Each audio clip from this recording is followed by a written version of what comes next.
na casa. Então assim, todos os lugares que a gente ia morar, tinha que ter essa biblioteca. Minha irmã acabou de sair daqui, ela é 10 anos mais velha que eu. Mesmo que a gente ficasse as duas no mesmo quarto, uma criança pequena e uma adolescente, não tinha problema, contanto que um espaço da casa fosse a biblioteca. Isso porque era pai e mãe escritores, os dois precisavam desse espaço onde tivesse todo o seu trabalho organizado, que era um espaço inclusive meio proibido para os filhos, né? Assim, não era muito interessante que a gente estivesse ali.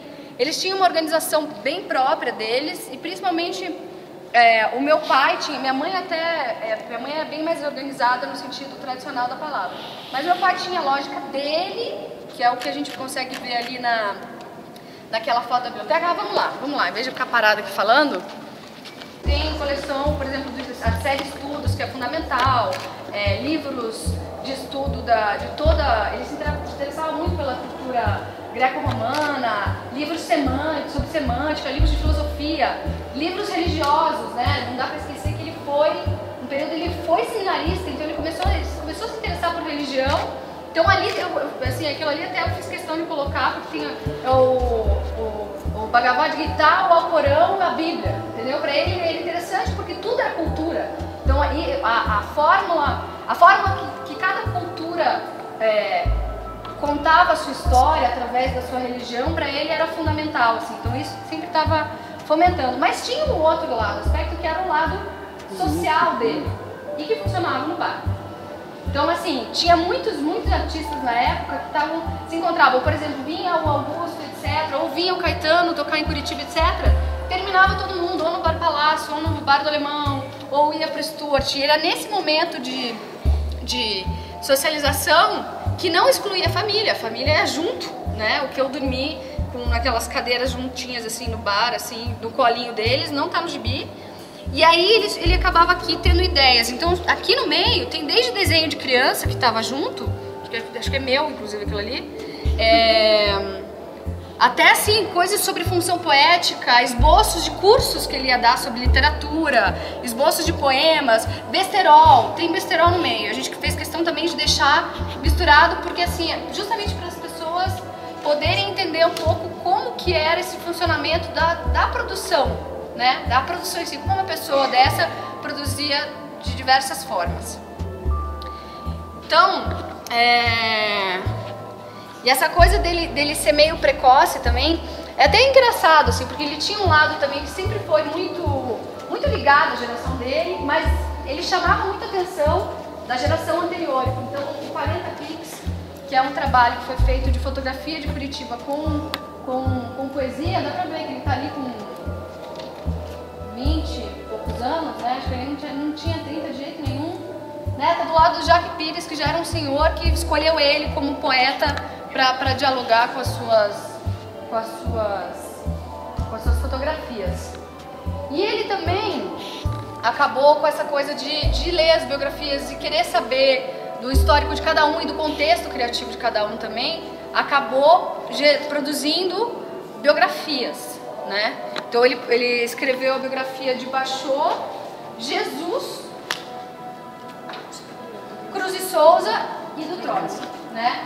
Isso, e a do Trotsky inclusive começou porque a minha irmã na época estava no colégio e ela estava estudando a Revolução Russa e ela fez uma simples pergunta de como tinha sido a Revolução Russa. E isso fez com que ele passasse mais ou menos a noite inteira explicando para ela tudo o que tinha sido e tudo como o Trotsky tinha sido fundamental. Meu pai foi uma das pessoas que fundou a Libelu, que depois gerou o PT do início, não esse PT de agora, lá, os seus primeiros ideais, os seus primeiros princípios, que está ligado à Quarta Internacional, com vários ideais, enfim. Minha mãe conta que uma das coisas que meu pai fez, um dia foi chamar ela e falar assim: Alice, vem aqui, o que eu vou deixar de herança para as minhas filhas é isso. E mostrou os dicionários, porque nesse período pré-internet, pré-computador, etc., cada informação tinha que bater informação e cada coisa, ainda na época, tinha que ter enciclopédia para fazer trabalho de escola. Então, assim, para ele ia recorrendo de uma tradução, por exemplo, uma pessoa traduzia um poeta japonês que ele gostava, ele desconfiava já do cara, não, mas esse cara ele é muito ele gosta de simbolistas, então tem um monte de rococó, aqui eu quero o original. Ia comparando a tradução do cara com o inglês e do japonês para chegar nas traduções dele. Então, nesse processo, daí ele acabou pegando um período que foi logo quando eu nasci, assim, que ele foi chamado pela Brasiliense para fazer traduções. Então, ele traduziu do inglês, do japonês, traduziu John Lennon, traduziu vários livros, inclusive traduziu o Satiricon, né? Do Petrone, enfim, tem bastante coisa. E é bem interessante, tem todo um trabalho, inclusive, sobre a forma como ele chegava nessas traduções, assim, inclusive, obviamente, com muita transcriação. Então dá para sentir também a linguagem dele nas traduções que ele fazia. Mas ele também trabalhou, né, porque as pessoas falam assim, como é que é? A gente fica pensando a hora, a gente olha assim, mas tinha que se pagar as contas, né? Então ele também, nessa época, ele foi importante para o início da publicidade em Curitiba. Até porque não existiam universidades de publicidade e se chamavam criadores para fazer, né, essa parte criativa e de escrita. E tanto meu pai quanto minha mãe acabaram trabalhando muito com publicidade, né, por conta disso. Então tem uma parte que foi direcionada até para mostrar que tem, assim, alguns trabalhos, ele fez aqui propositivo, etc. Mas tem slogans, assim, que até hoje a gente ouve e que foi ele que criou. Por exemplo, a Galvão agora acho que acabou de mudar. Mas até pouco tempo atrás era a Galvão acha fácil o imóvel que você acha difícil. E que é dele. E estava sendo usada, tipo, há mais de 20 anos, de tão bom que a Galvão nem... Mais de 20 anos? Não, mais, né? Mais. Bem mais. No seminário ele foi, na verdade, porque ele queria estudar. Ele tinha uma paixão muito grande por estudo e etc. Ele gostava muito de ler e ele tinha um irmão mais novo, o Pedro, que era 4 anos mais novo, e o Pedro não deixava ele estudar. Ele pedia para as minhas tias-avós colocarem ele em cima do guarda-roupa, às vezes, para poder ficar lendo, para o irmão não atrapalhar. Ele ficou no Mosteiro de São Bento, recluso durante um tempo. Então aqui tem vários esboços, mas muito também voltado para a coisa da linguagem, tem inclusive redações dele, explicando por que ele é um cara, por que ele é humanista, assim. Dá para ver a precocidade dele, assim, no texto, da qualidade da redação dele, explicando por que ele é um apaixonado por línguas, assim, né? Ou seja, na verdade ele tinha desde muito cedo uma clareza em relação ao que ele queria, em relação ao que ele efetivamente tinha que fazer. Essa origem da cultura oriental para ele, que é o fato dele ter entrado em contato com o Aldo Lubes, que ainda dá aula, e o Aldo é um argentino que chegou no Brasil e precisava de aulas de português. Meu pai já era referência como professor nessa época, e o meu pai, porque o meu tio gostava muito de lutar, praticar karatê, indicou o Aldo, e o Aldo falou, olha, eu troco aulas de judô e karatê por aulas de português. Então ele se sobressaiu muito, principalmente no judô, ele virou faixa preta de judô, e isso fez também com que com as filhas ele tivesse uma relação diferente, porque ele teve 2 filhas, né? Teve um irmão, mas meu irmão faleceu. E aí com 2 meninas em casa, ele queria exercer a sua função de pai e não estava nem um pouco preocupado com as questões de gênero, e casado com uma feminista, que a minha mãe era. Então assim, ele brincava de judô com a gente, era assim, de passar na sala, ele pegava e assim, caiu bem hoje, sabe? Era uma coisa assim, e carrinho, e jogar a faca na parede, que ele sempre sabia fazer a faca fincar na madeira, coisas assim, que pra ele era assim, tudo bem que nós éramos meninas, mas como pra ele não ia entrar no mundo feminino, a gente que entrasse no mundo masculino, que tava tudo certo também. Então me botou pra fazer judô, da pressa. Acabei fazendo judô por causa dele. E também ganhou vários prêmios, participou de concurso, viajou, enfim, até o meu avô todo orgulhoso, né? O militar vendo o filhão ganhando os campeonatos de judô. E nesse canto daqui tem a parte que é muito engraçada, que ali tá sugerido, porque quando ele era esse moleque que chamava atenção, em Curitiba o que estava em grande destaque eram os contos por causa de Dalton Trevisan. Na Boca Maldita, o Dalton ficava lá, e os contos, e o vampiro, e a coloquinha, e o Paulo queria uma coisa extrema, havia poesia de uma forma muito mais transgressiva. Então a saída para ele foi acabar com o Dalton, acabar com o conto e sair falando pior do que a Boca Maldita poderia falar mal de qualquer pessoa. E antes que a Boca Maldita acabasse com toda a contracultura que estava surgindo em Curitiba, ele saiu quebrando tudo. E ele era um cara que saía de calça vermelha, cabelo comprido, era xingado na rua. E ele não estava nem aí, então ele estava de cabeludo ali. Então ali tem inclusive a matéria do Paulo falando muito mal do concurso de contos que teve. Fez uma passeata contra o conto em Curitiba, em plena 15. E do lado, de propósito, ironicamente, eu coloquei o livro que ele escreveu de contos. Bem de propósito. Porque o que aconteceu? Durante a vida, ele cometeu contos. Então ele estava lá, ele tinha uma disciplina muito grande de escrever todos os dias da vida dele. Nem que fosse um poeminha, nem que fosse uma frase, nem que fosse uma ideia, ele escrevia. Então, no meio disso, ele acabou cometendo contos esparsos que no final da vida ele reuniu para virar um livro chamado Gozo Fabuloso, que foi um dos livros que tinham se perdido, e esse livro que ia ser incinerado. Aí tem esse espaço, é um espaço que eu acho que é bem interessante assim para ver, porque o catatal, no final das contas, é muito louco, assim, porque você imagina que um escritor vai começar a esboçar suas coisas para daí no final, lá na sua grande maturidade, escrever sua obra-prima. E o Paulo, a primeira coisa que ele fez na vida dele foi escrever a obra-prima dele, que é o Catatal.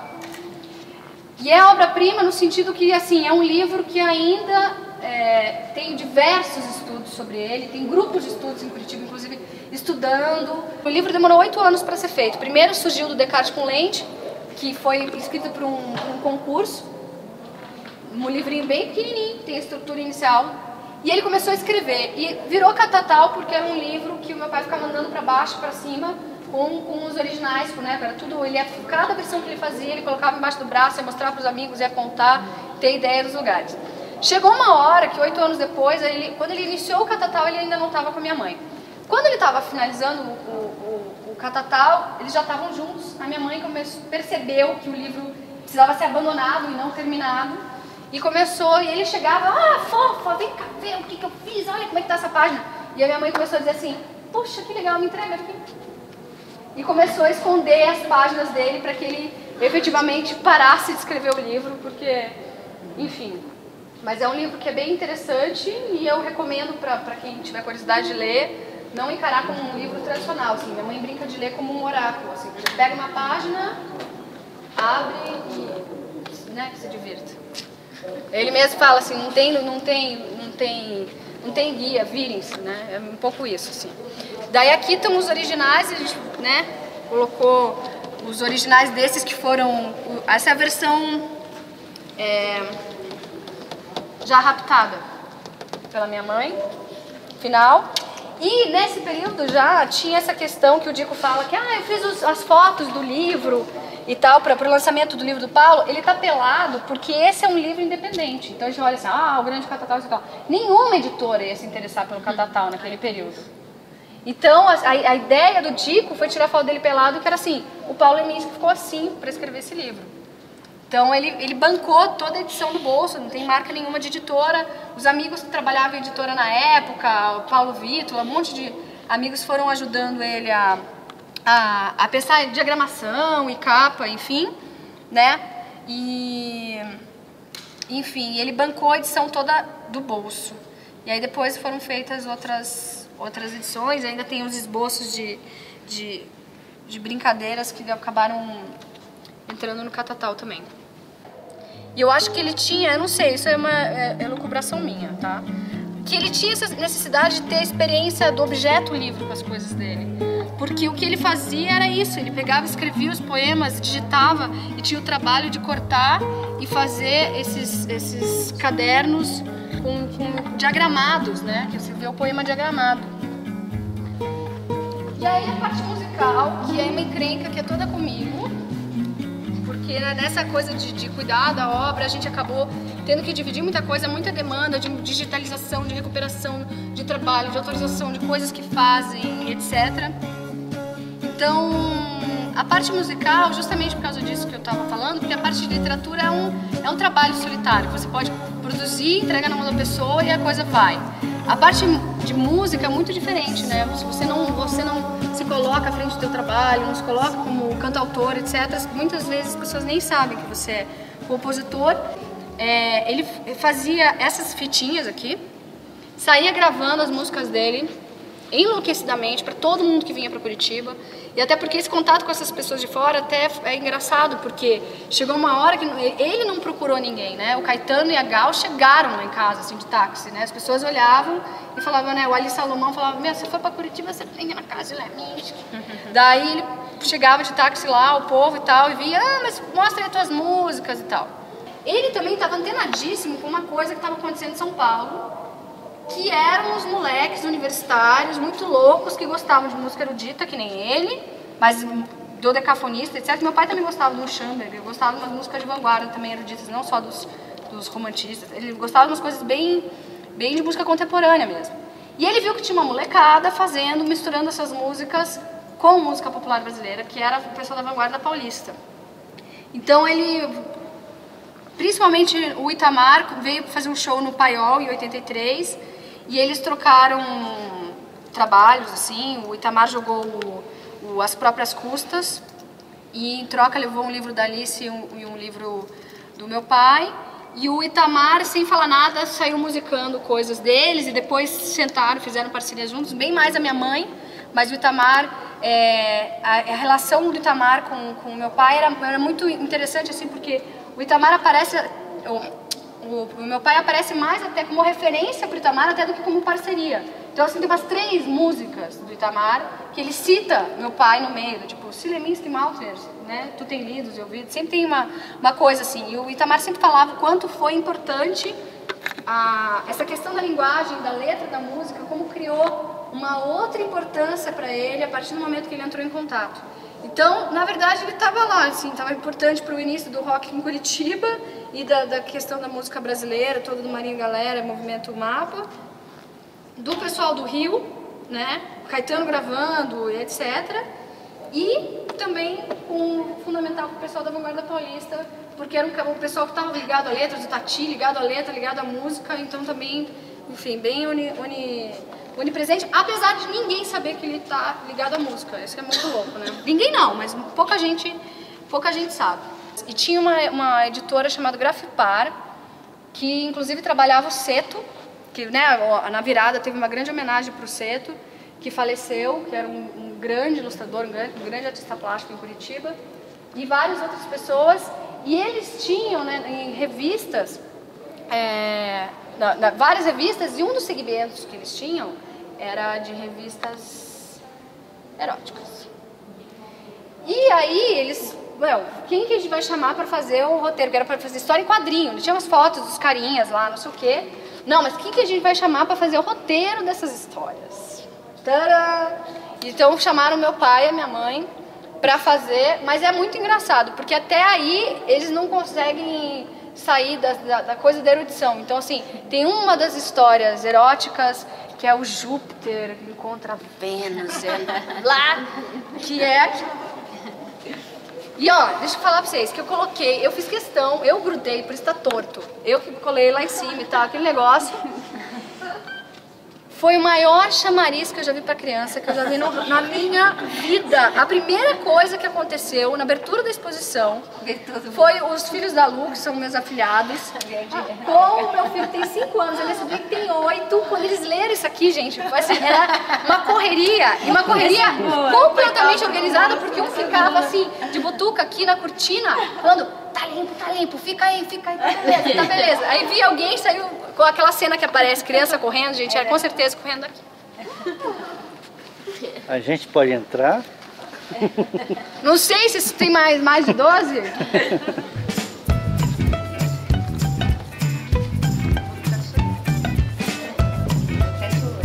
E essa própria editora, Grafipar, Então, Anãozinho do Bordel. Gente, esse Anãozinho do Bordel, pra mim, foi uma questão à parte nessa exposição. Porque minha mãe falou, cara, tem que ter o Anãozinho do Bordel, mas a gente perdeu o Anãozinho do Bordel. Aí eu procurando outras coisas, não sei porque, lá nas caixas dele, e aí eu mandei, gente, achei o Anãozinho do Bordel.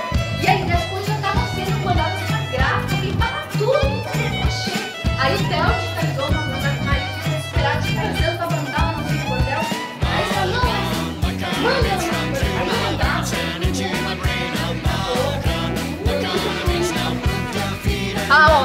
aqui, o Senhor do Olimpo, da Terra do Sagitário, Júpiter com os seus poderes.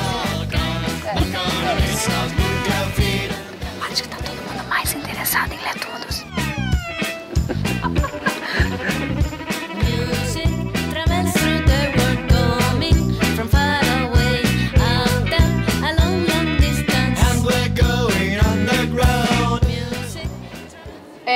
É toda em torno da música Essa Noite Vai Ter Sol, porque foi uma composição, letra e música do meu pai, que foi gravada pelo Arnaldo Antunes.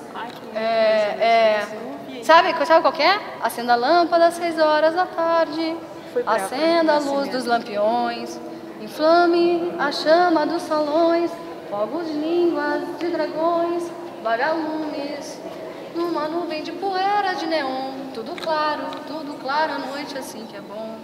A luz acesa na janela lá de casa, o foco lá no beco e um farol. Essa noite vai ter sol. Então por isso que tem esses elementos todos aí. E é uma música que ele fez, uma das primeiras composições dele, não a primeira, mas foi bem no início. E foi porque minha irmã nasceu. Então toda essa coisa de dar a luz né, pro poeta, gente, a pessoa tá lá na madrugada, a mulher dá a luz, pronto, acabou, essa noite vai ter sol e faz a música.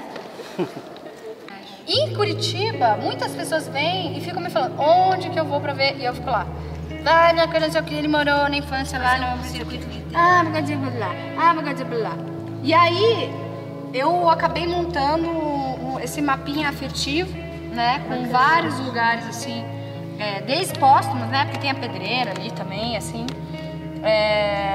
com os pontos para quem quiser, porque muita gente, eu acho que eu nunca tinha visto isso, principalmente com as coisas do pai, mas não sei se no MON foi assim, muita gente que tá vindo para Curitiba para ver essa exposição. Então, né, Pipol? Pipol acabou de chegar de São Paulo. Ele é um. Isso. E que eu acho que é interessante, assim. Meu sonho é que tivesse assim, uma plaquinha em 2 lugares, 3 lugares, para as pessoas pararem e terem esse impacto de falar, cara, o cara viveu aqui, sabe? Para não ter essa coisa de desconectar a cidade dele, porque é tão fundamental, né? Porque era muito próximo de onde eu vivia, na Vicente Machado, no colégio, né? E as faixas da casa. Mas eu também nasci nessa casa, mas já, tipo... Ah, você tá brincando? Sério? Meus avós eram... O Paulo era inquilino dos meus avós. Sério? Então é com você que eu tenho que falar! Não, eu vou ir lá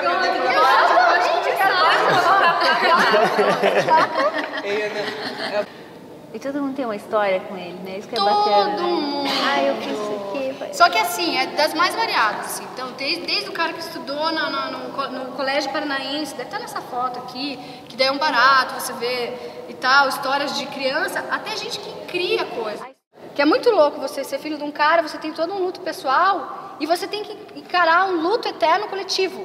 Porque, por exemplo, eu conheço pessoas que são mais novas que eu, que entro em contato com a obra e falam, meu, a falta que o teu pai me faz... Eu falo, gente, você nasceu e ele já tinha morrido, que falta? Mas é uma falta...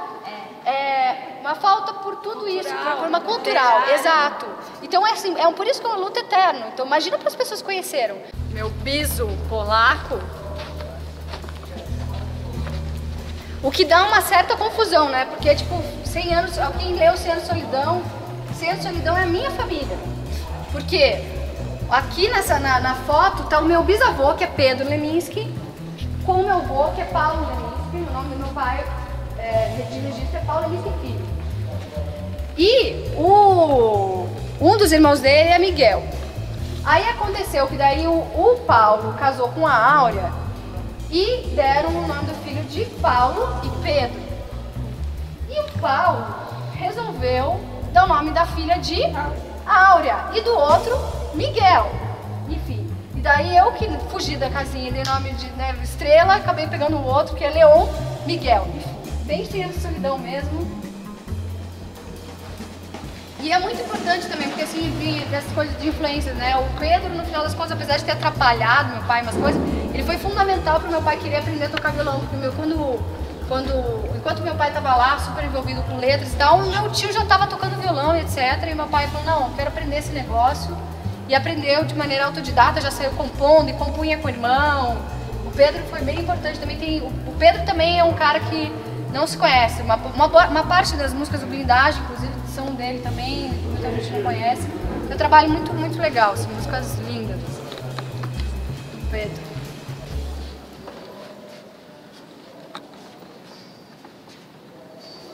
Você está feliz com o resultado da exposição?